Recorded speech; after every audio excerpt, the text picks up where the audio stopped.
I'm a big fan of the work Makaz's been doing all these years. I think he's way ahead of his time, and he's an innovator, and I think there's a tremendous amount of credit for the blood, sweat, and tears he's put into making this event a reality, and then the support of FIDE. We've been, passionate about the game of chess. For me, since I was a child, but more recently, I really have come to know that chess is a low-cost catalyst for change. You introduce a chess set into a community, you change the dynamics of that community in many, many ways. And the more I understand the power of chess, I can see the application of it in places such as the prison system, and how, a single chessboard can change the whole environment. Not only is chess educational, like Tony spoke to yesterday, where it helps with strategy and planning and critical thinking and creating those soft skills, but it also does something much greater than that. It connects each other to a shared idea, a shared humanity. And just being here at the Cook County prison or jail this week, I see people of these prisoners of all ages and races and creeds and backgrounds celebrating with each other this idea that they're on a chess team. And I saw on the internet, there was a video posted of the team, I think, from Turks and Caicos or one of the countries, and they're high-fiving and hugging and celebrating. And there was this shared excitement about this idea that they can do something together, they could be good at something together, and it created a level of humanity. I think that we need to introduce this in a much greater way to many, many, many more facilities and more people. It's cheap.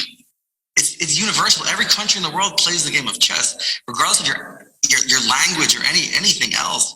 It's the same game played everywhere, and it's low cost. It can be introduced for pennies on the dollar. Of all the money that we spend for reform and programming and criminal justice, introducing chess seems like a low cost. And Tony suggested, I think yesterday, it has healing power. When you play the game of chess, it heals you. It heals you in many ways, mentally, emotionally, physically, and connectivity. So I really think that we need, as a community, to build upon this gift that we have. We call it the gift of chess, but we need to share it and work together. And that's why I'm committed to supporting this event. And I'm so proud to be a partner and to come here from New York and fly into Chicago and to see the guys, and they welcome me. Like one of them, I took a picture with their team and we're high-fiving, we're celebrating. And it wasn't about them being in prison and me being on the outside. We were one chess family, like the FIDE, speaks of. And I truly felt that. So I'm really honored to be here. I hope we really can continue to grow. We've made great headway into providing chess sets into prisons and facilities and jails here in the United States. We're committed to getting chess sets into all facilities. We have contacts all over the United States that we're working with now.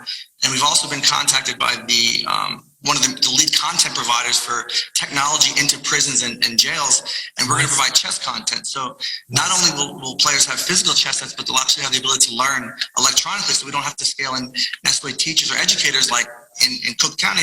Dr. Corman does a great job educating, but not everywhere will have that. But if they have access to the internet and these tablets and technology, they'll be able to learn and play the game in that capacity as well.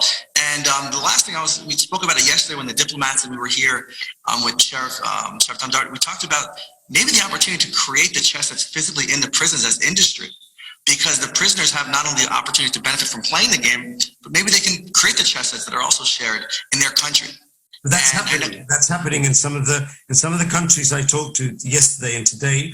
They were telling me that the chess sets they used for playing chess in the prison were made in the workshop by the prison. So that is not something that is out of the realm of being possible. And if you think about the sets being manufactured in the prisons to be distributed into local schools, the school systems, and used in that country, the demand for chess sets is incredible. And I'll tell you this because I've been doing distribution of chess sets across Africa. Part of the Gift of Chess initiative, we're currently in Kenya and Uganda, Ghana, Nigeria. We do micro distribution, 5 chess set gifts. So we've landed thousands of chess sets into Africa, and they're like gold. These people love chess. They have access to the internet. They're playing chess online.